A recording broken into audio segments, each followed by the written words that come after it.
أو كما قال النبي عليه الصلاة والسلام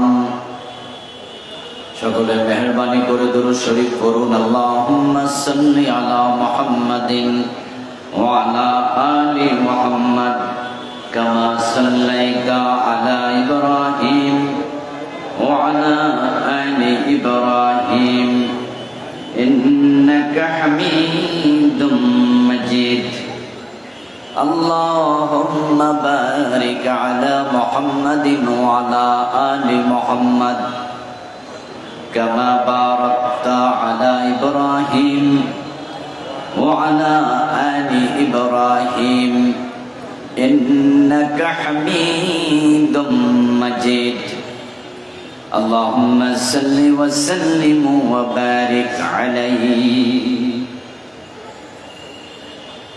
বাংলাদেশ শ্রমিক কল্যাণ ফেডারেশন রিয়াজউদ্দিন বাজার অঞ্চল কর্তৃক আয়োজিত আজকের এই চমৎকার সিরাতুন নবী সাল্লাল্লাহু আলাইহি ওয়াসাল্লাম মাহফিলের মুআজ্জাজ মুকাররম সম্মানিত সভাপতি মুহতারাম মোহাম্মদ শহীদুল হাসান সাহেব, আজকের এই মাহফিলের সম্মানিত প্রধান অতিথি, ইনশাআল্লাহ আমরা আশা করছি যিনি আমাদের মাঝে উপস্থিত হবেন বাংলাদেশ জামায়াতে ইসলামী চট্টগ্রাম মহানগরীর সম্মানিত আমির, বরেণ্য রাজনীতিবিদ, জননেতা জনাব শাহজাহান চৌধুরী সাহেব, সম্মানিত বিশেষ অতিথি এস.এম. লুৎফর রহমান সাহেব সহ অন্যান্য সম্মানিত অতিথিবৃন্দ, আমার পূর্বে অত্যন্ত চমৎকার ভাবে আলোচনা উপস্থাপন করছিলেন প্রবীণ আলেমে দ্বীন, এই বয়সেও যার কণ্ঠের সুরে মনে হয় জাদু মিশানো আছে, মধু মিশানো আছে। আমি ওনার কণ্ঠ শুনে বিস্মিত হলাম, কি চমৎকার ভাবে কথা বলছিলেন। মহতারাম মাওলানা হারুনুর রশিদ সাহেব, মহতারাম মাওলানা এস.এম. তাওহীদুল ইসলাম সাহেব সহ সম্মানিত আলোচক বৃন্দ, উপস্থিত মহতারাম উলামায়ে কেরাম, ইসলাম প্রিয় তৌহিদি জনতা, পর্দার অন্তরালের সতী সাধবী, সম্মানিতা মা ও বোনেরা, প্রিয় দিনী ভাইয়েরা, আপনারা কেমন আছেন? মাশাআল্লাহ। আল্লাহ তাআলা আমাদের সকলকে ভালো রাখুন, সুস্থ রাখুন। আমাদেরকে আল্লাহ যতদিন বাঁচিয়ে রাখবেন ঈমানের সাথে, সুস্থতার সাথে বাঁচিয়ে রাখুন, আমিন। আল্লাহ তাআলার পবিত্র দরবারে লাখো কোটি শুকরিয়া জ্ঞাপন করছে যে মহান মনিব অত্যন্ত মেহেরবানি করে কোরআনের আহ্বানে, কোরআনের এই ময়দানে আমাদেরকে হাজির হওয়ার তৌফিক দিলেন। কৃতজ্ঞতা তাকে জানাই যিনি আমাদেরকে দয়া করে সুস্থ রাখলেন। পবিত্র কোরআনের কথা নিঃসংকোচে, নির্দ্বিধায়, টেনশনহীন মস্তিষ্কে দীর্ঘ 15 বছর পর যিনি আবার বাংলাদেশে চালু করলেন, সুযোগ দিলেন। আমরা আলোচনা শুরুতে আমাদের সে মনিব আল্লাহ তাআলাকে শুকরিয়া জানাই, কৃতজ্ঞতা জানাই। সবাই মিলে জোরে জোরে একবার কালিমাত শুকর পড়ি, আলহামদুলিল্লাহ।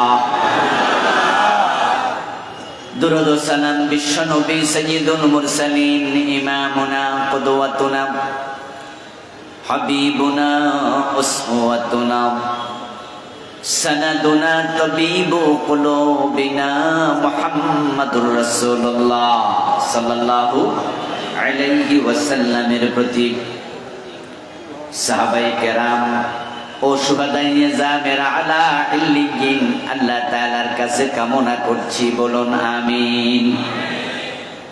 প্রিয় দিনী ভাইরা, আমি আপনাদের সম্মুখে পবিত্র কোরআন মাজিদ থেকে সূরাতুস সফ এর 9 নম্বর আয়াতে কারিমা তিলাওয়াত করেছি। প্রিয় নবীজি সাল্লাল্লাহু আলাইহি ওয়াসাল্লামের পবিত্র মুখ অনুসৃত ছোট ছোট দুখানা হাদিসে নববী পাঠ করেছি। আল্লাহ তাআলা তৌফিক দান করলে এখান থেকে কিছু কথা বলবো ইনশাআল্লাহ।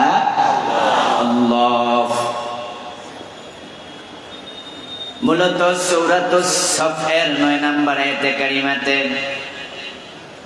আল্লাহ তাআলা প্রিয় নবী মুহাম্মদুর রাসূলুল্লাহ সাল্লাল্লাহু আলাইহি ওয়াসাল্লামকে দুনিয়ায় কেন পাঠিয়েছেন সে বিষয়ে আলোচনা করেছেন।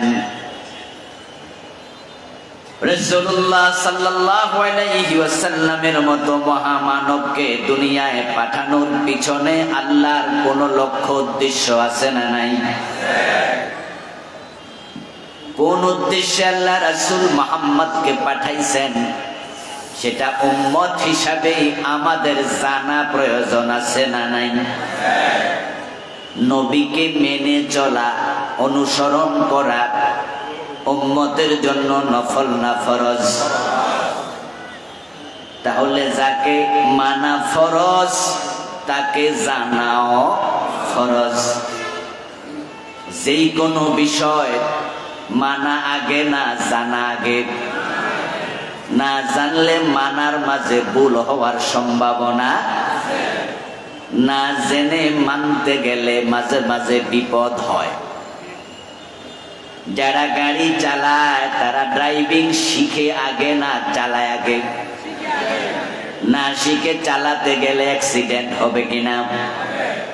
যারা ডাক্তারি করে তারা রুগী দেখে আগে না ডাক্তারি শিখে আগে? না শিখে চিকিৎসা করতে গেলে রুগী মারার সম্ভাবনা আছে না নাই? এই জন্য নবী মুহাম্মদকে মানা যেমন ফরজ, মানার আগে জানাও ফরজ। রাসূল সাল্লাল্লাহু আলাইহি ওয়াসাল্লামকে অনুসরণ করতে হবে পুরা জীবনে। উনি যা বলেছেন আমরা তাই বলবো, উনি যা করেছেন আমরা তাই করব। উনি যখন করেছেন, যেভাবে করেছেন আমরা তখন সেভাবে করব। উনার জীবনের সাথে উম্মতের জীবন মিলাতেই। এখন রাসূলের জীবনের উদ্দেশ্য যেটা, উম্মতের জীবনের উদ্দেশ্য সেটাই করতে হবে নাকি? রাসূল চলেন যেদিকে উম্মত চলবে সেদিকে। তিনি হলেন রেল গাড়ির ইঞ্জিনের মতো, সামনে সামনে চলবে। আর আমরা হব রেল গাড়ির বগির মতো, ডাব্বার মতো। উনার সাথে অ্যাটাচ করে আমরা উনাকে ফলো করে জীবন চালাতেই হবে। উনি যেদিকে চলছেন আপনি উল্টা দিকে চললে জান্নাত পৌঁছা যাবে না। উম্মতের জান্নাত পাওয়ার জন্য নবীকে অনুসরণ করতেই হবে। এখন রাসূলকে আল্লাহ যে জন্য পাঠাইছেন, রাসূলের জীবনের লক্ষ্য যেটা, উম্মত তাদের জীবনের লক্ষ্য বানাতে হবে সেটাই। আল্লাহ তাআলা পবিত্র কোরআন মাজিদে 3টি সূরাতে রাসূলকে কেন পাঠাইছেন আল্লাহ নিজেই বলেছেন। সূরাতুস সফ আয়াত নাম্বার 9, সূরাতুল ফাতহ আয়াত নাম্বার 28, সূরাতুত তাওবা আয়াত নাম্বার 33। 3টি সূরার ভিন্ন 3টি আয়াতে আল্লাহ একই কথা বলেছেন 3 বার, যা আমি আমার নবীকে এজন্য পাঠাইছি।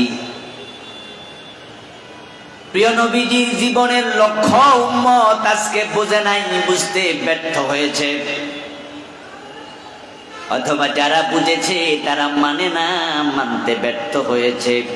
শুধু নবীর জীবনের লক্ষ্যটা না জানার কারণে 92% মুসলমানের বাংলাদেশে ইসলাম নাই, ইসলাম পাওয়া যায় না।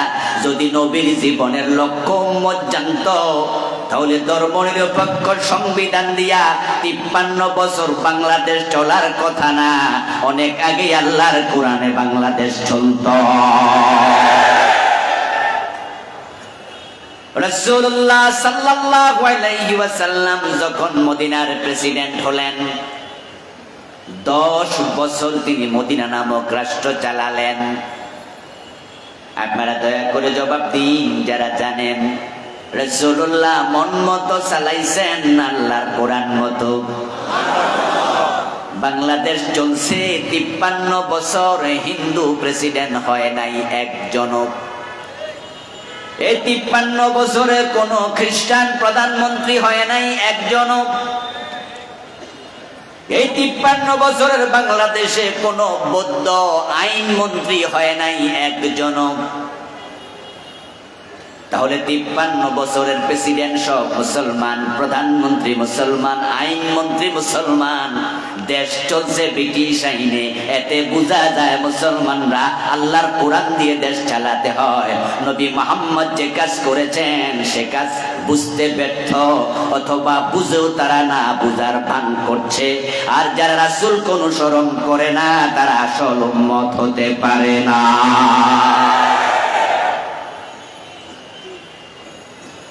এই কোরআন ছেড়ে দেওয়ার কারণে হাসরের ময়দানে আল্লাহ তাআলা এই 53 বছর যারা বাংলাদেশ চালাইছে তাদের বিরুদ্ধে মামলা করবেন প্রিয় নবী আল্লাহ দরবারে।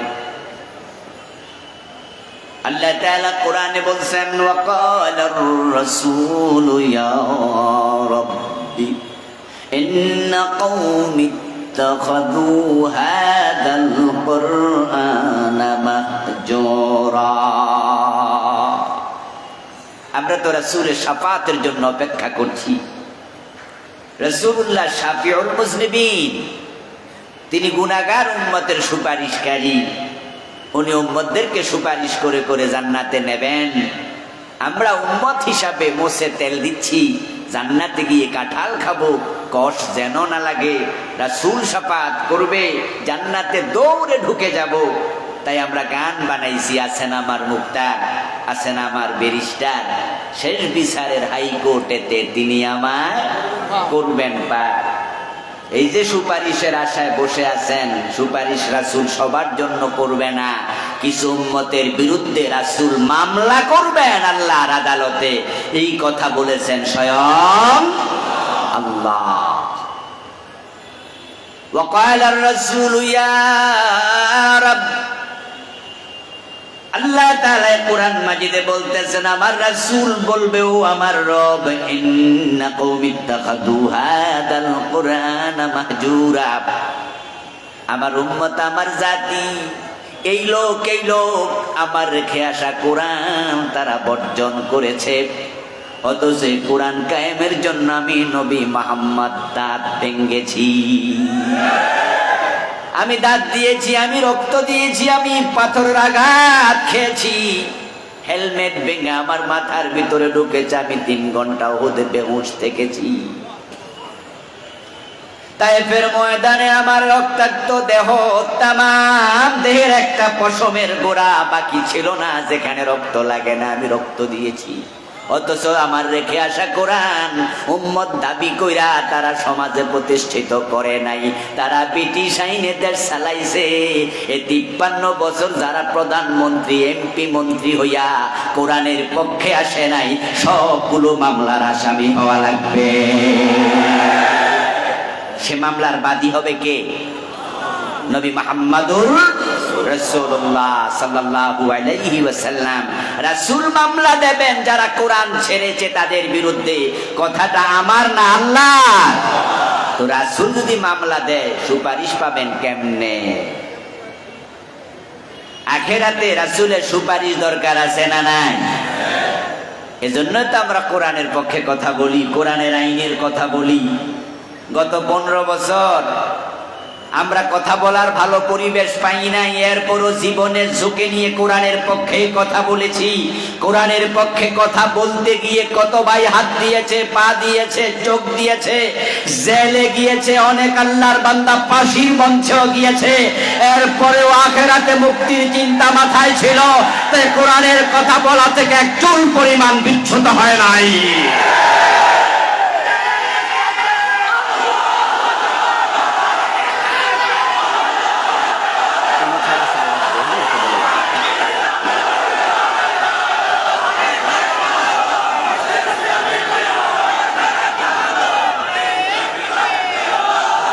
আমার প্রিয় ভাইয়েরা, আখিরাতে মুক্তির জন্য নবীর সুপারিশ দরকার আছে না নাই? রাসূলুল্লাহ সাল্লাল্লাহু আলাইহি ওয়াসাল্লামের সুপারিশ যদি পেতে চান, এখনো কোরআনের পক্ষে আসা দরকার আছে না নাই? প্রিয় নবী সাল্লাল্লাহু আলাইহি ওয়াসাল্লামকে অনুসরণ অনুকরণ না করলে উম্মত হওয়া যাবে না। আর জোর করে যদি আপনি উম্মতের ভিতরে ঢুকেও যান, পরিচয় দেন আমি রাসূলের উম্মত, কিন্তু রাসূলকে অনুকরণ অনুসরণ করে জীবন না চালাইলে উম্মত হওয়ার পরেও জান্নাত পাওয়া যাবে না। রাসূলের উম্মত জাহান্নামী হবে এমন উম্মত আছে না নাই? বরং এ জাতীয় উম্মতের সংখ্যাই বেশি, যারা উম্মত হওয়ার পরও জাহান্নামী। কথাটি আমার নয়, এই কথাটিও বলেছেন আমাদের প্রিয় নবীজি। কালান নবী সাল্লাল্লাহু আলাইহি ওয়াসাল্লাম তাফতারিকু উম্মতি আলা 73 মিল্লাহ। প্রিয় নবীজি বলছেন আমার উম্মত তারা 73 দলে বিভক্ত হয়ে যাবে। কুল্লুহুম ফিন্নারি ইল্লা ওয়াহিদা। 73 দলের মাঝে 72 দল হবে জাহান্নামী। তাহলে জান্নাতি হবে কয় দল? একটু দয়া করে কথা বলুন, জান্নাতি কয় দল, জাহান্নামী কয় দল? তাহলে উম্মতের মাঝে জান্নাতি বেশি না জাহান্নামী বেশি? কারা জাহান্নামী হবে? قال النبي صلى الله عليه وسلم كل أمتي يدخلون الجنة। অন্য হাদিসে রাসূলুল্লাহ ব্যাখ্যা করছেন আমার সব উম্মত জান্নাতি ইল্লা মান আবা। তবে অস্বীকারী উম্মত তারা জান্নাতি হবে না, জাহান্নামী হবে। ওই হাদিস আর এই হাদিস দুটা সামনে আনলে বোঝা যায় অস্বীকারী উম্মতের সংখ্যাই বেশি। আমার সব উম্মত জান্নাতি, কিন্তু অস্বীকারী উম্মত জাহান্নামী। ক্বালু মান ইয়া রাসূলুল্লাহ। সাহাবারা প্রশ্ন করলেন, ইয়া রাসূলুল্লাহ অস্বীকারী উম্মত আবার কে?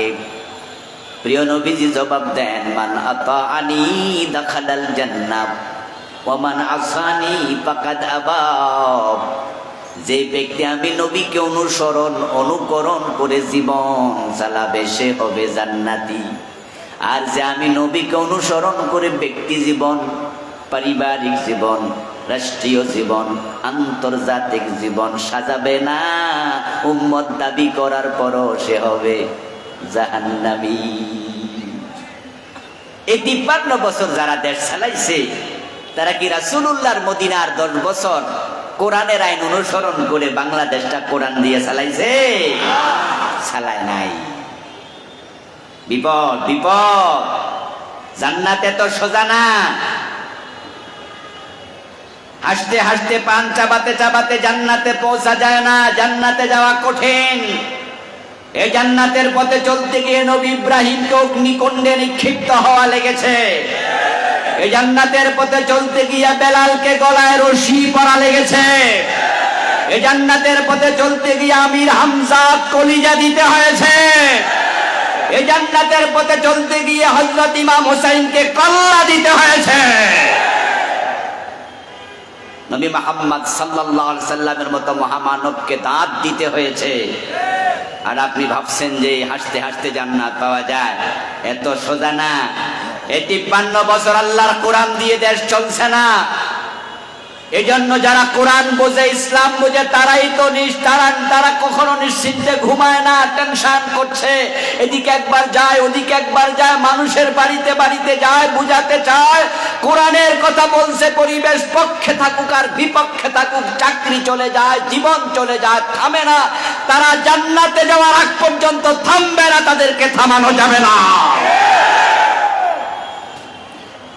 জান্নাত পাওয়া অত্যন্ত কঠিন কাজ। قال النبي صلى الله عليه وسلم شد الناس بلاء الأنبياء ثم الأمثل فالأمثل।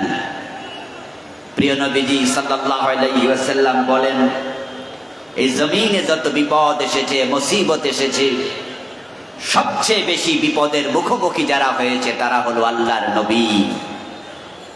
আল্লাহর নবীগণ সবচেয়ে বেশি বিপদের মুখোমুখি হয়েছে। কোরআন দিয়ে 2 টুকরা করে ফেলা হয়েছে এমন নবীও আছে। ইয়াকতুলুনান নাবিয়্যিনা বিগাইরি হক।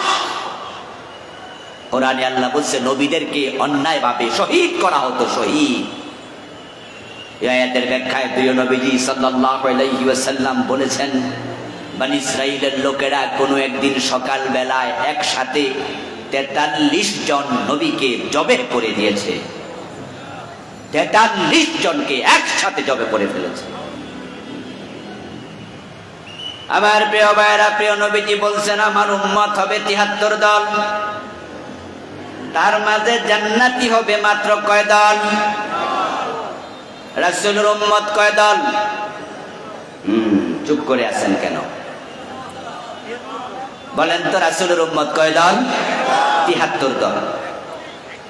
আচ্ছা, আমাদের দেশে এমন কিছু পীর আছে, খতিব আছে, বক্তা আছে, আলেম আছে, যারা পরিচয় দিয়ে বলে আমি কোন দল করি না। এ কথা বলার মতো পীর, দোস্ত, বুজুর্গ, খতিব আছে না নাই? ওনারা বলেন উনি নাকি কোনো দল করে না। প্রিয় নবীজি বলতেছেন আমার উম্মত 73 দল, আর উনি কয় উনি কোনো দলে নাই। তাহলে বোঝা গেল রাসূলের উম্মতের ভিতরে উনার নামটাই নাই।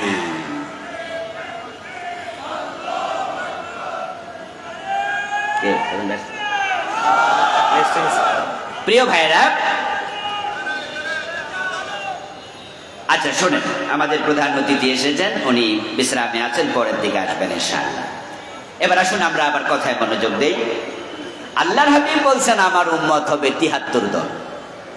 এখন যদি কোনো ব্যক্তি বলে আমি কোনো দল করি না, তাহলে রাসূলের উম্মতের ভিতরে নাম ঢুকছে নাকি বাহিরে? উনি বড় হুজুর, তবে রাসূলের উম্মতের ভিতরে নাম নাই। এটা উনার জন্য দুঃসংবাদ। রাসূলের উম্মত 73 দল, উনার কোনো দল নাই। আশ্চর্য কথা তো। আচ্ছা, মানুষ যখন মারা যায় কবরে দেওয়ার সময় বিসমিল্লাহি ওয়া আলা মিল্লাতি রাসূলিল্লাহ, এই দোয়াটা চট্টগ্রামে আছে না নাই? এই দোয়াতে কি বলা হলো? আল্লাহর নামে রাসূলের দলে আপনাকে তুলে দিলাম। বিসমিল্লাহি, আল্লাহর নামে, ওয়া আলা মিল্লাতি রাসূলিল্লাহ, রাসূলের দলে। এখন যে হুজুর আজীবন কইছে আমি কোন দল করি না, এখন এই হুজুরের জন্য কি দোয়া চলবে না নতুন দোয়া বানাইতে? কারণ ওই হুজুরকে যদি এই দোয়া পরে কবরে দেন, রাসূল তার দলে নেবে না।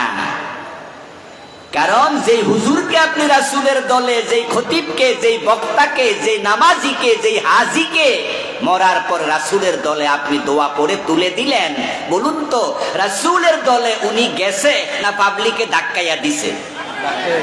তো যে নিজে যায় না, রাসূল তাকে উনার দলে নেবেন কেন?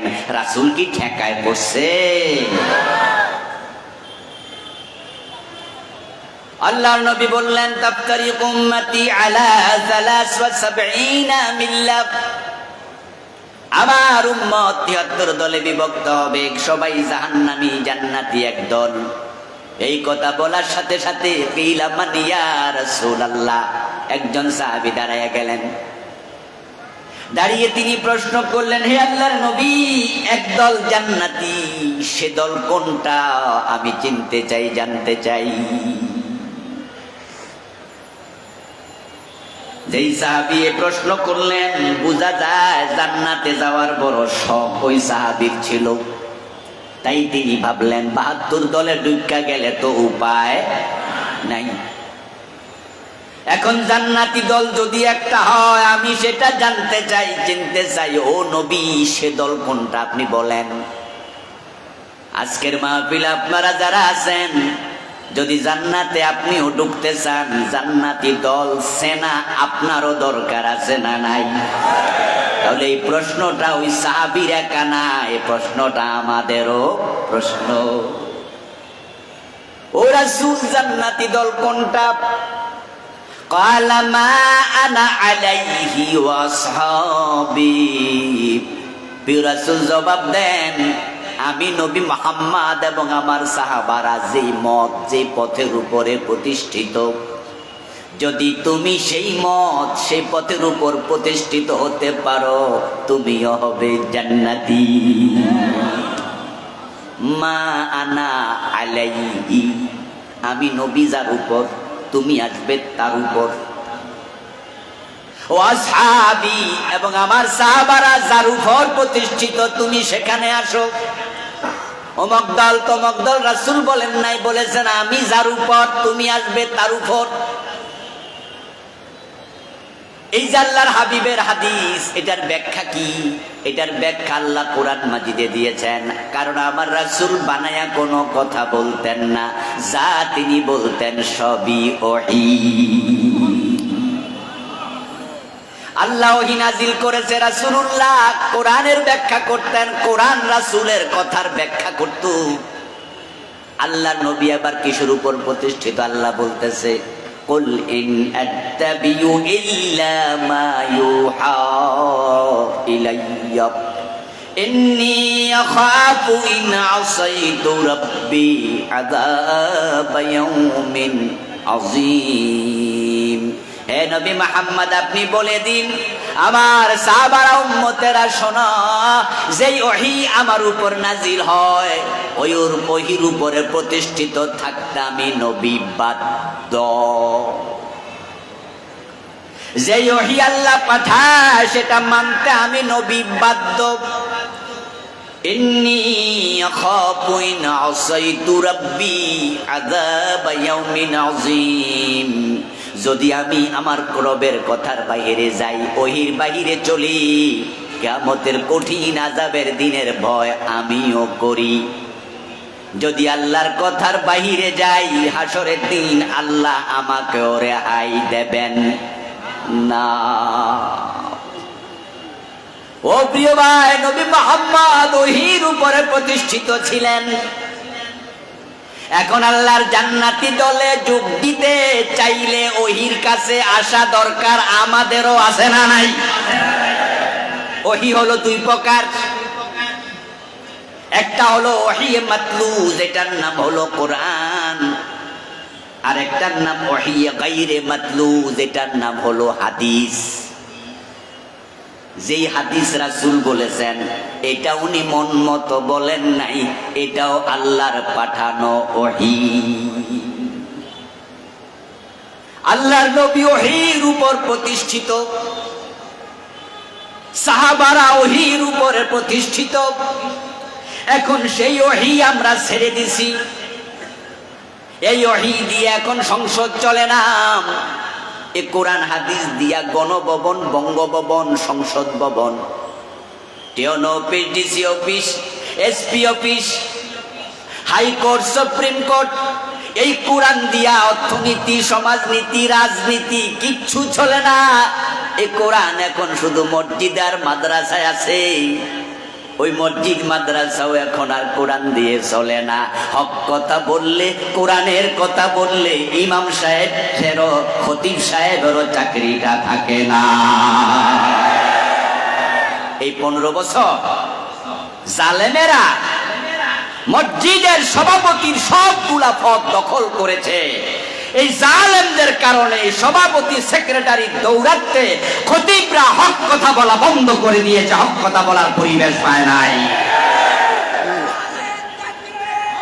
এই 15টা বছর মাহফিলে এসে বক্তারাও স্বাধীনভাবে কথা বলতে পারে নাই। অসংখ্য মাহফিল বক্তার সামনে থেকে মাইক কেড়ে নেওয়া হয়েছে, বক্তাদেরকে ওপেন হুমকি দিয়েছে, ধমক দিয়েছে।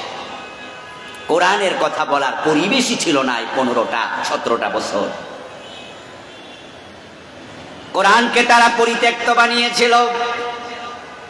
অথচ প্রিয় নবীজি ওহীর উপর কেমন ভাবে প্রতিষ্ঠিত। এবার শুনুন, একজন মহিলা চোর ধরা পড়ছিল রাসূলুল্লাহর জামানায়, যখন তিনি মদিনার প্রেসিডেন্ট ছিলেন।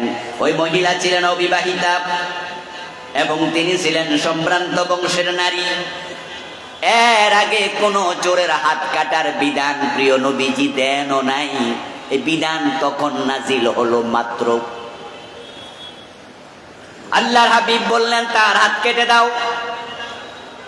সাহাবায়ে কেরাম একসাথ হয়ে 2-5 গল্প করছেন, পরামর্শ করছেন। তারা বললেন এই মহিলার যদি হাত কেটে দেয়া হয়, অবিবাহিতা নারী, বিবাহ হওয়ার সম্ভাবনা আর নাই। হাত কাটা দেখলে মানুষ বিয়ে করতে চাইবেই না, তার বংশের চেহারা চুনকালি লাগবে। এজন্য কে আছো রাসূলুল্লাহকে একটু অনুরোধ করো, এই আইন তিনি আপাতত যেন স্থগিত রাখেন, অন্য শাস্তি দেন। কিন্তু আবু বকর, ওমর, ওসমান, আলী রাদিয়াল্লাহু তাআলা আনহুম কেউ সাহস করে না রাসূলের কাছে যেতে। সবাই মিলে কয় যায়েদের ছেলে ওসামা, রাসূল তাকে বড় ভালোবাসে, রাসূলের নাতি পালক পুত্রের ছেলে ওসামাকে বলো, ওসামা রাসূলের কাছে গিয়ে যেন সুপারিশটা করে। ওসামা ছোট মানুষ, অন্যান্য সাহাবীদের পরামর্শের আলোকে রাসূলের কাছে গিয়ে বললেন, দাদা যান, ওই মহিলার হাত না কেটে অন্য কোন শাস্তি দেয়া যায় কিনা একটু ভেবে দেখেন। ফাতালাওয়ানা ওয়াজহু রাসূলিল্লাহি সাল্লাল্লাহু আলাইহি ওয়াসাল্লাম ফাকামা খাতিবা فقال لو أن فاطمة بنت محمد سرقت إن محمدا لا يقطع يدها। ওসামা বিন যায়েদ যখন বললেন না না দাদা অন্য শাস্তি দেয়া যায় কিনা, রাসূলুল্লাহর চেহারাটা সাথে সাথে রাগে গোসায় লাল হয়ে গেল। ওসামা, তোমাকে প্রস্তাব নিয়ে যারা পাঠাইছে তাদেরকে ডাকো। আল্লাহর হাবিব দাঁড়ালেন, তাদের সামনে ছোট্ট একটা খুতবা দিলেন, সংক্ষিপ্ত একটা বক্তৃতা দিলেন। ওই বক্তৃতায় রাসূল বলেন, তোমরা আমার কাছে মহিলার জন্য সুপারিশ করতেছো যেন হাত না কেটে অন্য শাস্তি দেই, অথচ শোনো আল্লাহর কোরআনে যেহেতু হাত কাটার কথা আছে, ওই মহিলা নয়, যদি আমার মেয়ে ফাতেমা চুরি করে কোরআনের আইনের কারণে আমি নবী মুহাম্মদ আমার কলিজার টুকরা ফাতেমার হাতটাও কেটেই দেব।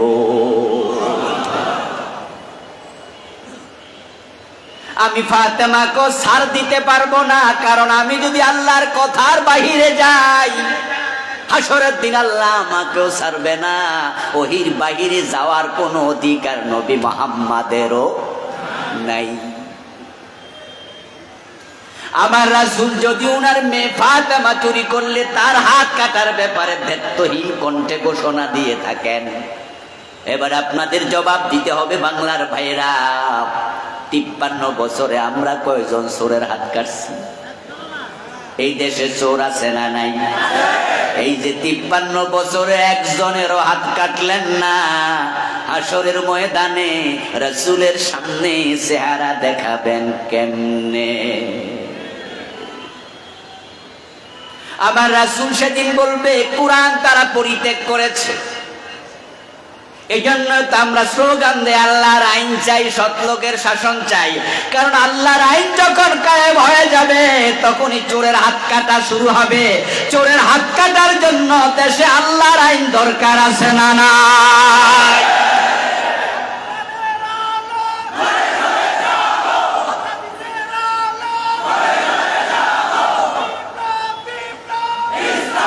আমার প্রিয় ভাইয়েরা, আল্লাহর হাবিব সাল্লাল্লাহু আলাইহি ওয়াসাল্লাম আল্লাহর আইন থেকে চুল পরিমাণ সরতেন না। আর আমরা 53 বছর ওই আইনের ধারে কাছেও নাই, অথচ সবাই আবার রাসূলের সাথে জান্নাতে যাওয়ার স্বপ্ন দেখছি। জান্নাত বুঝিয়ে তো মাগনা, জান্নাত বুঝিয়ে তো মাগনা, চাইলে বুঝি জান্নাত পাওয়া যাবে? আল্লাহর হাবিব এবার বলছো আসহাবি মান আলাইহি ওয়াসহাবি, এই ওহী শুধু আমি একাই মানি নাই, আমার সাহাবারাও মানতো। তোমরা জান্নাতে যেতে চাইলে সাহাবীদের মতো মানো। দেখেন এবার আবু বকরের দিকে তাকায়া। আল্লাহর হাবিব ইন্তেকাল করলেন, আবু বকর সিদ্দিক 2 বছর 3 মাসের মতো খলিফা রাষ্ট্রপ্রধান ছিলেন। উনি খলিফা হওয়ার পরে একদল লোক মুসলমানদের ভিতরে যাকাত দিতে অস্বীকার করলো, তারা বলল যাকাত দেব না। আবু বকর সিদ্দিক সাথে সাথে বললেন, খালিদ বিন ওয়ালিদ কোথায়? তলোয়ারের মাঝে শান দাও, যারা যাকাত দেবে না তাদের বিরুদ্ধে যুদ্ধ করতে হবে। হযরত ওমর শুনলেন, এই ঘোষণা শুনে দৌড় মেরে আবু বকরের কাছে গিয়ে বললেন, আপনি কাদের বিরুদ্ধে যুদ্ধের ঘোষণা দিলেন? তারা তো 5 ওয়াক্ত নামাজি, তারা তো হাজি গাজি দাড়িওয়ালা টুপিওয়ালা, হয়তো যাকাত দেবে না বলেছে। আপনি তাদেরকে ওয়াজ করেন, নসিহত করেন, বুঝান, কিন্তু নামাজি মানুষের সাথে যুদ্ধের ঘোষণা কেন দিলেন? এই কথা বলার সাথে সাথে আবু বকর ওমরকে থামাইয়া দিয়ে বললেন, ওমর, এই বিষয়ে আপনার কোনো পরামর্শ আমি নেব না, বরং লা উকাতিলান্না মান ফাররাকা বাইনাস সালাতি ওয়াজ যাকাত, যারা নামাজ এবং যাকাতের মাঝে পাটিশান তৈরি করবে, ওমর শোনো, আবু বকর তাদের বিরুদ্ধে যুদ্ধ করবে। এরপরে আবার আবু বকর আর একটু আগায়া বলছে, লাউ মানাউনি কালান কানু ইওয়াদুনাহু ইলা রাসূলিল্লাহি লাকাতালতুহুম আলা মানঈ। আমার যুদ্ধের ঘোষণা শুনে ওই যাকাত অস্বীকারী মানুষগুলো যদি যাকাত দিতে রাজি হয়ে যায়, তবে তারা বলে রাসূলুল্লাহর যুগে আমরা যাকাত হিসাবে ওট দিতাম, রশিও দিতাম, কিন্তু আবু বকরের যুগে ওট দেব, রশি দেব না। রাসূলের যুগে গরুর যাকাত, গরু দিতাম, বেদে নেয়ার জন্য মদিনা পর্যন্ত রশিও দিতাম, কিন্তু আবু বকরের যুগে শুধু গরু দেব, রশি দেব না। আমি আবু বকর রশির জন্য জিহাদ করব। রাসূলের ইসলামের মাঝে সামান্য হেরফের আবু বকর সহ্য করবে না।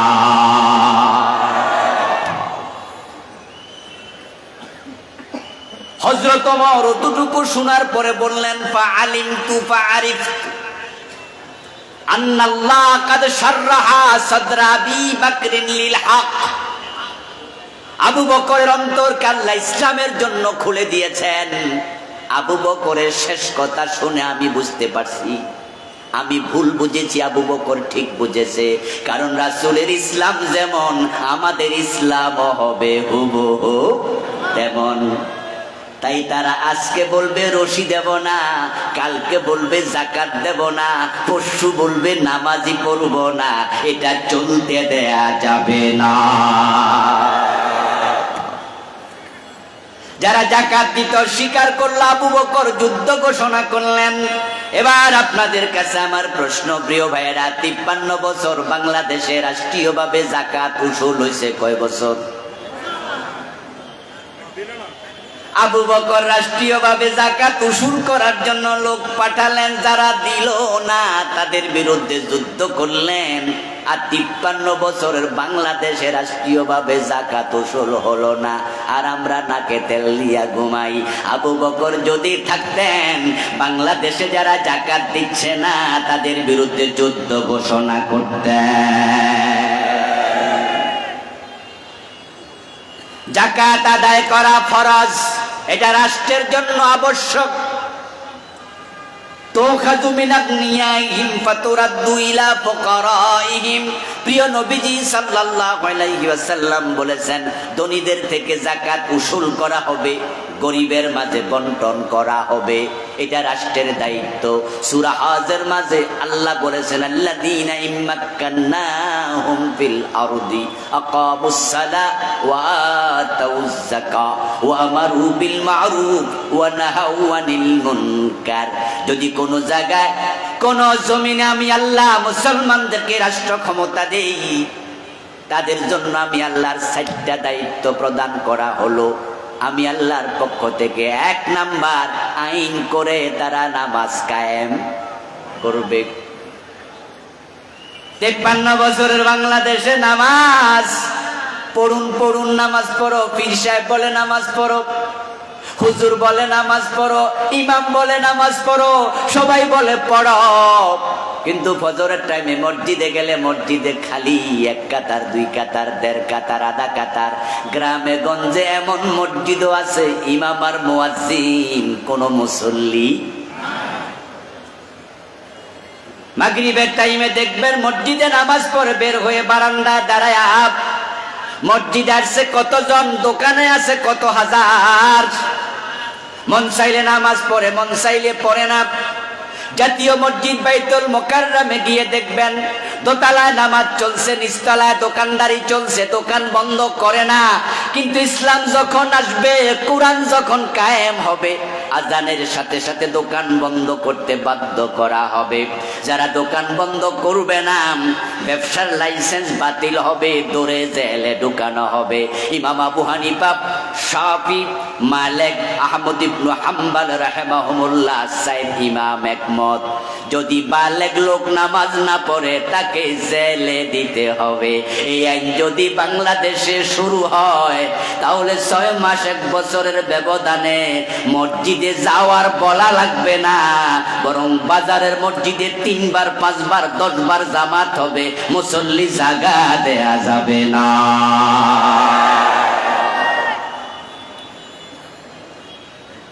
আমার বন্ধু, নামাজ কায়েম হবে 1 নাম্বার দায়িত্ব রাষ্ট্রের। দ্বিতীয় দায়িত্ব হলো আতাউয যাকাত, যাকাত আদায় করবে। আবু বকর বললেন, আমি যুদ্ধ ঘোষণা করব, এই হলো ওহী মানা। আর 53 বছর যাকাত ভিত্তিক সমাজ ব্যবস্থা নাই, আর হুজুররাও নাকে তেল দিয়া ঘুমায়। এই যে সমাজে ইসলাম নাই, এই নিয়ে কোনো টেনশনও নাই, এমন হুজুরও আছে না নাই?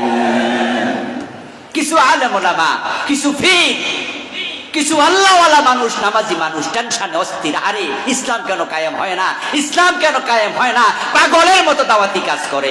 আর কিছু নিশ্চিন্তে ঘুমায়, অথচ 2 জনই জান্নাতে যাওয়ার স্বপ্ন দেখে।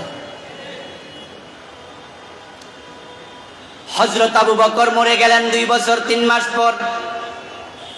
ফারুক আজম ওমর রাদিয়াল্লাহু তাআলা আনহু খলিফা হলেন। ওনার ছেলে আবু শামা মদ পান করলো। হযরত ওমরের সময় আবু শামা যখন মদ পান করেছে, হযরত ওমর রাদিয়াল্লাহু তাআলা আনহু আবু শামাকে ছাড় দিলেন না, শিবেত্রাঘাত করলেন। এটাই হলো ওহীর উপরে প্রতিষ্ঠিত হওয়া। কবি নজরুল চমৎকার ভাবে বলেছেন, মদ্যপানের অপরাধে প্রিয় পুত্রকে নিজ করে মেরেছ দুররা, মরেছে পুত্র তোমারই চোখের পরে। হযরত ওমর তার ছেলেকে আশীর্বাদ দিলেন। এবার আপনারা একটু জবাব দেন, বাংলাদেশে মদ পানকারী আছে না নাই? কথা বলতে হবে, মদ পানকারী আছে না নাই? 5 স্টার হোটেলগুলোতে মদের লাইসেন্স দেওয়া হয়, এমন পরিবেশ বাংলাদেশে এখনো চলছে কিনা? আচ্ছা, 80 বেত লাগাইছেন কয়দিন? ওভেন মদ পান করছে। 5 স্টার হোটেলগুলোতে মদের বার আছে, শুধু মদই পান করে না, মদ খাইয়া লাফানোর জন্য নর্তকীর ব্যবস্থা আছে। 80 বেত কই? ওমর তো নিজের ছেলেকেও ছাড় দিলেন না। মানা আলাইহি ওয়াসহাবি, যার উপর আমি প্রতিষ্ঠিত, আমার সাহাবারা প্রতিষ্ঠিত। আবু বকর রহিমেনে দেশ চালাইছে, ওমর রহিমেনে অর্ধ দুনিয়া চালাইছে। আজকের মাহফিলের সম্মানিত প্রধান অতিথি আলহামদুলিল্লাহ, বীর চট্টলার ইসলামী আন্দোলনের সম্মানিত সিপাহ সালার, চট্টগ্রাম মহানগরী বাংলাদেশ জামাত ইসলামীর সম্মানিত আমির, সাবেক সংসদ সদস্য, নন্দিত জননেতা জনাব শাহজাহান চৌধুরী হাফেজাহুল্লাহ মোহতারাম এসেছেন। ইনশাআল্লাহ আমার আলোচনার শেষে ইনশাআল্লাহ তিনি কিছু কথা বলবেন, আমরা উনার কথাও শুনে যাব ইনশাআল্লাহ। বলছিলাম প্রিয় ভাইরা, হযরত ওমর অর্ধ দুনিয়া চালালেন। কবি নজরুল বলেছেন, অর্ধ পৃথিবী করেছো শাসন, ধুলার তখ্তে বসে, খেজুর পাতার প্রাসাদ তোমার বারে বারে গেছে খসে। ওমরের সময় পারস্য বিজয় হয়েছে, রোম সাম্রাজ্য বিজয়ী হয়েছে হযরত ওমরের সময়। পৃথিবীর অর্ধেকটা তিনি পরিচালনা করেছেন দীর্ঘ 10 বছর। আপনাদের কাছে একটু জানবো, দয়া করে জবাব দিন, ওমর যখন দেশ চালাইলেন মন মতো চালালেন না কোরআন মতো? তো মা আনা আলাইহি ওয়া আসহাবি, জান্নাতি দল একটাই, যে দল ওহির উপর প্রতিষ্ঠিত, আমি নবী আমার সাহাবাদের মতো। এখন আপনারাও যদি জান্নাতে যেতে চান, আল্লাহর কোরআনের উপর ওহির উপরে আমাদের বাংলাদেশকে প্রতিষ্ঠিত করা দরকার আছে না নাই? সে সুযোগ এবার আল্লাহ আমাদের করে দিয়েছেন। এমন সুযোগ 53 বছরে আসে নাই। অগাস্ট বিপ্লবের মাধ্যমে, জুলাইয়ের আন্দোলনের মাধ্যমে এই কোরআনকে সংশোধন নেওয়ার সুযোগ এবার আল্লাহ নিজে করে দিয়েছেন। আপনারা জানেন যে এই বিপ্লবের কারণে সংবিধানের অনেকগুলো ধারা বর্তমানে স্থগিত আছে। যেমন প্রধানমন্ত্রীর ধারাটা চলমান না স্থগিত? মন্ত্রী পরিষদ যেটা, ওদের কার্যক্রম কি চলমান না স্থগিত? এমনই ভাবে অনেকগুলো ধারা এখন অচল, কারণ বিপ্লবটা সংবিধান মেনে হয় নাই। যিনি দেশ ছেড়ে পালায়া গেছে তিনিও সংবিধান মেনে পালান নাই। যেহেতু সংবিধানের অসংখ্য ধারা স্থগিত আছে, এই বিপ্লবের মাধ্যমে আল্লাহ আমাদের সুযোগ করে দিয়েছেন। অন্তর্বর্তীকালীন সরকারকে আমরা বাধ্য করতে পারি, তারা যদি গণভোটের আয়োজন করে আমরা সেই পরিবেশ তৈরি করতে পারি। 92% মুসলমান যদি বিপ্লবের পক্ষে আবার নতুন করে দাঁড়ায়, সাধারণ কোন বিপ্লব চাই না, আমরা কোরআনের বিপ্লব চাই। এই সংবিধানকে 100% মুলতবি করে সরাসরি কোরআনকে সংবিধানে রূপান্তরিত করা যাবে।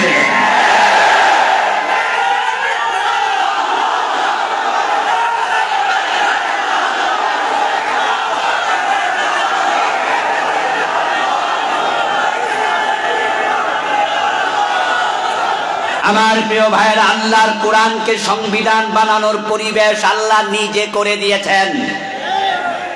অগাস্ট বিপ্লব কোনো মানুষ করেনি, এই বিপ্লব করেছেন সরাসরি আরশের মালিক। আমাদের কলেজে পড়ুয়া, স্কুলে পড়ুয়া, বিশ্ববিদ্যালয়ে পড়ুয়া, মাদ্রাসায় পড়ুয়া যে ছাত্ররা রাস্তায় নেমেছিল বৈষম্য বিরোধী আন্দোলনে, তাদের মাঝে এমন অনেকে ছিল যারা আন্দোলন বোঝে না, কোটা বোঝে না, বৈষম্য বোঝে না। আমরা আজকের পত্রিকায় দেখেছি 105 জন শিশু জীবন দিয়েছে এই আন্দোলনে। ওরা আসলে আন্দোলনও বোঝে না, ছোট মানুষ, শিশু। আমরা দেখেছি 80 বছর থেকে 100 বছরের বৃদ্ধ মানুষ রাস্তায় নেমেছে। মা তার সন্তানকে হাতে নিয়ে রাস্তায় নেমেছে, বাবা তার সন্তানকে হাতে নিয়ে রাস্তায় নেমেছে। শহীদ হুসাইনের বুক ঝাঁঝরা করার পরে ছাত্ররা ভয় পেয়ে ঘরের কোণে ঢোকে নাই, পরের দিন আরো দুঃসাহস নিয়ে রাস্তায় নেমেছে। আমাদের ভার্সিটির বোনেরা রাস্তায় নিয়ে এমন কথা রাস্তায় নেমে বলেছে, আমরা অবাক হয়েছি।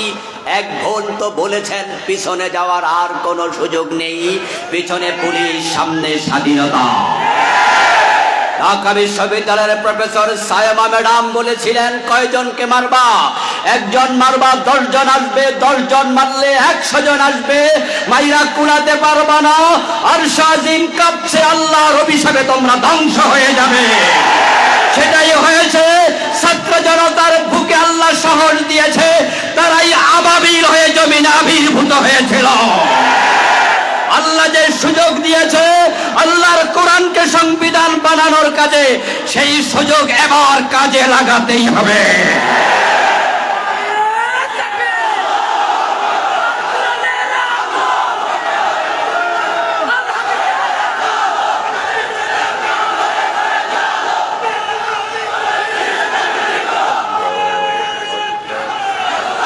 আমার প্রিয় ভাইরা, আল্লাহর কোরআনের পক্ষে আসলে জান্নাত পাওয়া যায়। এবার জান্নাতে যাওয়ার সুযোগ আল্লাহ নিজে করে দিয়েছেন। এবার জান্নাতে যাওয়ার সুযোগ মিস করা যাবে না। আল্লাহর দেওয়ার সুযোগ যদি এবার বাংলার মানুষ মিস করে, আল্লাহর আদালতে মামলার আসামি হওয়া লাগবে। সুম্মা লাতুসআলুন্না ইয়াওমাইযিন আনিন নাঈম। জামাত ইসলামীর মতো বিশাল রাজনৈতিক সুশৃঙ্খল দল বিগত 15 বছরে সরকার পতন করার মতো কোনো আন্দোলন গড়ে তুলতে পারেনি। বিএনপির মতো এই বিশাল দল বিগত 15 বছরে সরকার পতন করার মতো কোনো আন্দোলন গড়ে তুলতে পারেনি। বরং আমরা অনেকটা হতাশ হয়ে গিয়েছিলাম। আমরা ভেবেছি কিচ্ছু আর করা যাবে না। আর যারা ক্ষমতায় ছিল তারাও ভেবেছিল তাদেরকে সরানোর মতো ক্ষমতাও কারো আর নাই। তাই তারাও ঘোষণা করেছিল ভিশন 2041। মনে আছে না নাই? তারা ঘোষণা করেছে 2041। এর মানে কি দাঁড়ালো? তারা বুঝেছে ওই পর্যন্ত কেউ সরাইতে আর। তাদের একজন কেন্দ্রীয় নেতা তো কিছুটা টিপ্পনি কেটে বলেছিলেন যে কিসের আন্দোলন, এবছর না ওই বছর মানুষ বাঁচে। এই কথাগুলো এখনো রেকর্ডে আছে কিনা? এই কথার মাঝে আপনি কিসের গন্ধ পান? গন্ধপান আন্দোলন হবে না। তারা ক্ষমতায় আছে, তারাই থাকবে 41 পর্যন্ত। এই জন্য আমি বলছি, এবার অগাস্ট বিপ্লব মানুষ করেনি, মানুষ হয়েছিল হতাশ, স্বয়ং আল্লাহ করেছে। এবং তার সবচেয়ে বড় আরেকটি দিক কি শুনুন,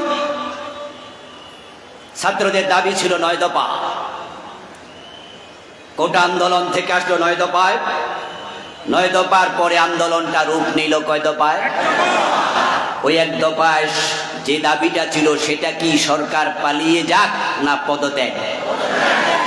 তাহলে দেখেন, আমরা চেয়েছিলাম সরকারের পদত্যাগ, কিন্তু আরশের মালিক বলে না।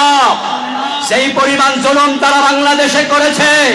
আর ওলামাদের উপরে সেই পরিমাণ জুলুম করেছে, কোরআনওয়ালা কোরআন প্রেমিক মানুষকে বিনা অপরাধে যুদ্ধাপরাধী বানায়া ফাঁসির রশিদে ঝুলিয়েছে।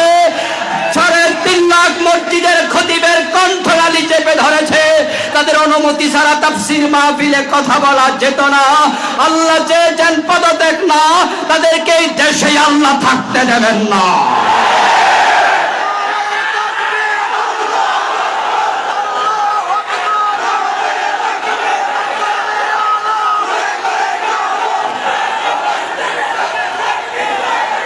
আমার প্রিয় ভাইয়েরা, আমরা দেখেছি পুলিশের একজন কনস্টেবল থেকে শুরু করে সেনাবাহিনী প্রধান পর্যন্ত, চৌকিদার থেকে শুরু করে সুপ্রিম কোর্টের প্রধান বিচারপতি পর্যন্ত যতগুলা লোক নিয়োগ দেয়া হয়েছে তাদের দলীয় লোক যাচাই বাছাই করা ছাড়া নিয়োগ দেয়নি। ক্ষমতাকে এতটা পাকাভুক্ত করার পরে পালাতে হবে কেন? আমরা তো পালাতে বলিনি, বরং যারা নিয়োগ দিয়েছে তাদের সেনাবাহিনীর প্রধান বলেছে, ম্যাডাম 45 মিনিটের বেশি সময় নাই, নিজের রান্না করা খাবারটা খেয়ে যাওয়ার সময় দেয়া হয় নাই। তার কলিজার ভিতরে ভয় ঢুকিয়ে দিয়েছেন কে? আগস্ট বিপ্লব যে আল্লাহ নিজে করেছেন, সে আল্লাহর কোরআনের পক্ষে এবার ঐক্যবদ্ধ হওয়ার বিকল্প। আলহামদুলিল্লাহ, ইতিমধ্যে আমরা এদেশে কোরআনের বিপ্লবের গন্ধ পাচ্ছি। এদেশের মানুষ এখন ইসলামী আন্দোলনের প্রতি তাদের আশা আকাঙ্ক্ষা আগের যে 100 গুণ বাড়িয়ে দিয়েছে। সাধারণ মানুষের কণ্ঠে কোরআনের বিপ্লবের ধ্বনি শোনা যাচ্ছে। এখন প্রয়োজন আলেম ওলামাদের ইখতিলাফ ভুলে গিয়ে এক মঞ্চে উঠে যাওয়া।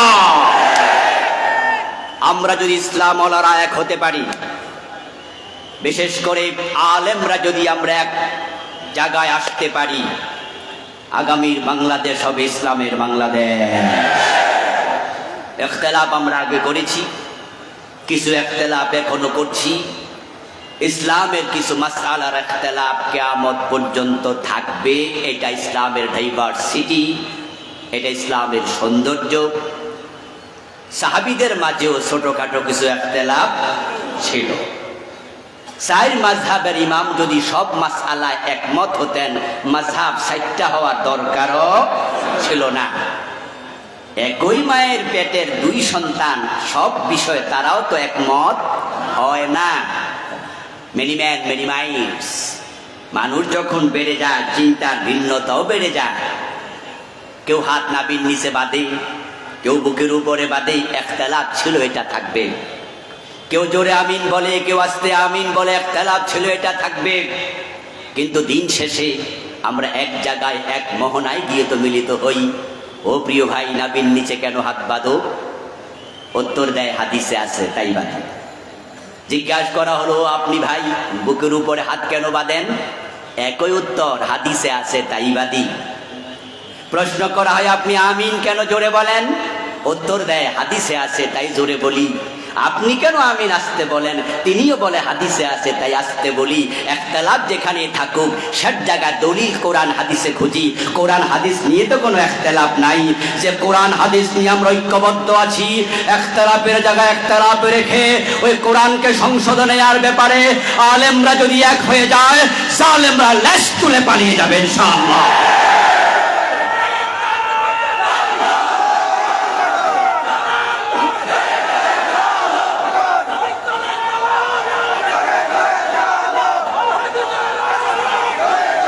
আমার প্রিয় ভাইয়ের, আল্লাহর কোরআন যদি সমাজে কায়েম হয়, প্রিয় নবীজির জীবনের লক্ষ্যই তো ছিল দ্বীনের বিজয়। হুয়াল্লাযী আরসালা রাসূলাহু বিল হুদা ওয়া দীনিল হক লিইয়ুযহিরাহু আলাদ দীনি কুল্লি।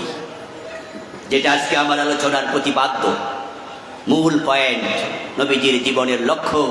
আল্লাহ বলছেন, তিনি আল্লাহ, যিনি তার রাসূলকে প্রেরণ করেছেন জমিনে দ্বীন হক ইসলাম দিয়ে, হুদা মানে কোরআন দিয়ে, লিইয়ুযহিরাহু আলাদ দীনি কুল্লি।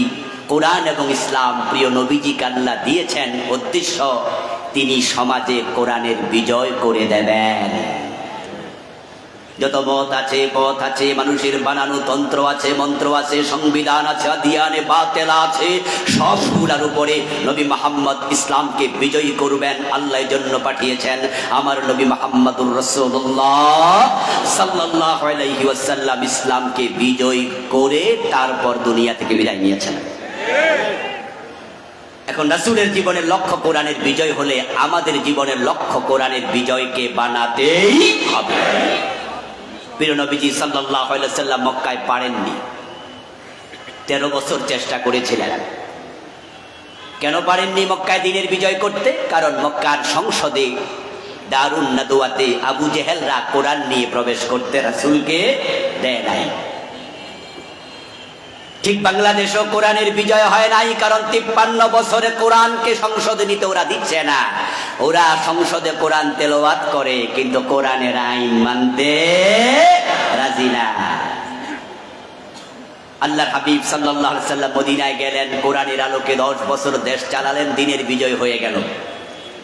এখন আমরা যেহেতু এবার সুযোগ পেয়েছি, আমরা আল্লাহর কোরআনটাকে সংবিধান বানাতে চাই। কোরআন যদি সংবিধান হয়, আপনাদের কারো লস আছে? বরং শান্তি কাকে বলে, প্রগতি, সমৃদ্ধি, উন্নতি কাকে বলে, কোরআন আসার পরে দেখবেন গোলাপ ফুল দেখতে সুন্দর, তার পাপড়ির দিকে তাকালে চোখ আনন্দে ভরে যায়, নাকের কাছে নিলে তার সুগন্ধে মন ভরে যায়, চাপ দিলে আতর বের হয়। কিন্তু এই গোলাপ যদি ফুটতে না দেন, কলিতে থাকে, তার পাপড়িতে গন্ধ নাই, সুগন্ধ নাই, দেখতে আনন্দ নাই, চাপ দিলে আতর নাই। এটাকে ফুটতে দিতে হবে তো। কলির গোলাপে তো সৌন্দর্য থাকে না। এ কোরআনের সৌন্দর্য, ইসলামের সৌন্দর্য সমাজে প্রতিষ্ঠিত করে দেখো কোরআনকে, তখনই দেখবে ইসলাম মানে শান্তি। কোরআনকে মসজিদের গিলাফ থেকে, তাকের উপর থেকে ধরে নিয়ে সংসদে ঢুকাও, সমাজে কোরআনের আইন কায়েম করে দেখো, জাহিলিয়াত চলে গেছে যেভাবে, নব্য জাহিলিয়াত চলে যাবে সেভাবে। রাসূলের জামানার পরে ওমরের জামানায় যাকাত খাওয়ার লোক যেমন খুঁজে পাওয়া যায়নি, যাকাত বিভাগের কর্মচারী টাকা নিয়ে ঘুরত, যাকাত খাওয়ার লোক ছিল না। বাংলাদেশে কোরআন কায়েম করে দেখো, যাকাত ভিত্তিক অর্থ ব্যবস্থা চালু হওয়ার পরে এক যুগের ব্যবধানে বাংলাদেশও গরিব থাকবে না।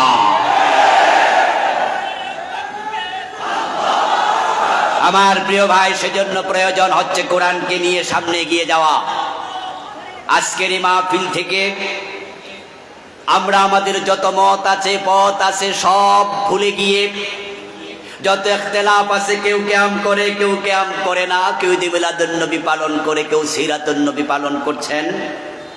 এখানে আহলে হাদিসের ভাই আছেন, হানাফি আছেন, আমরা এক একজন এক এক চিন্তায় দর্শনে আছি, কিন্তু কোরআন সুন্নাহর ব্যাপারে যেহেতু আমরা এক, এইবারে কমপক্ষে কোরআনের ব্যাপারে এক হয়ে যাব, ইনশাআল্লাহ বিপ্লব কোন জালেমরা ঠেকাতে পারবে না। আল্লাহ আমাদের সকলকে দিন বিজয়ের মানসে ঐক্যবদ্ধ হওয়ার তৌফিক দান করুন, বলি আমিন। হাদা মা ইনদি ওয়াল ইলমু ইনদাল্লাহ আলাইহি তাওয়াক্কালতু ওয়া ইলাইহি উনীব। প্রিয় ভাইয়েরা, উঠে পরিবেশটা নষ্ট করবেন না। আমাদের মহানগরীর সম্মানিত আমির মোহতারাম শাহজাহান ভাই কিছু কথা বলবেন, তারপরে আমরা সংক্ষেপে দোয়া করে একসাথে বিদায় নেব ইনশাআল্লাহ। সম্মানিত আগত বিশাল ইসলামী জনতা, এতক্ষণ ধরে আপনাদের